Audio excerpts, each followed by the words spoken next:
একজন Neymar junior football ইতিহাসের একজন মুকুটহীন রাজপুত্র এবারও তার ব্রাজিল স্কোয়াডে জায়গা হলো না। সরি, একটু মিস্টেক আছে, অন্যদের থেকে ভালো পারফর্ম করেও ব্রাজিল স্কোয়াডে জায়গা হলো না। আর তার কারণ হচ্ছে সে নাকি 100% ফিট না।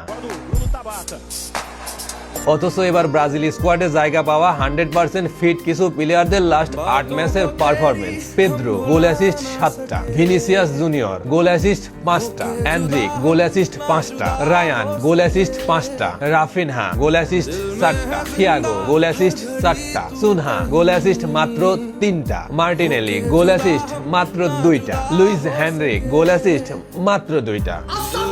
আর এদিকে নেইমার 100% ফিট না হয়েও লাস্ট 8 ম্যাচে তার পারফরমেন্স, গোল অ্যাসিস্ট 10টা। ব্রাজিল স্কোয়াডে জায়গা পাওয়া অন্যান্য প্লেয়ার তার ধারে কাছেও নাই, কিন্তু ব্রাজিল স্কোয়াডে এবারও তার জায়গা হয় নাই।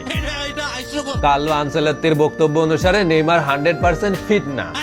হ্যাঁ, আসলেই ফিট না। আর তার যে সকল ফিট প্লেয়াররা তারা ব্যাপক কামাইছে।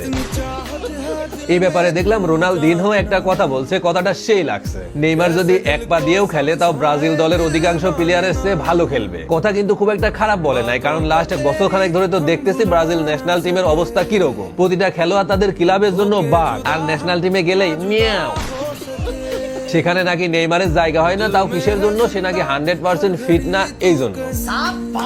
এখন আপনারাই বলেন, এটা নিয়ে আপনাদের মতামত কি? আসলে কি নেইমারকে ব্রাজিল স্কোয়াডে রাখা উচিত ছিল, নাকি এই স্কোয়াডে না রেখেই ভালো করছে?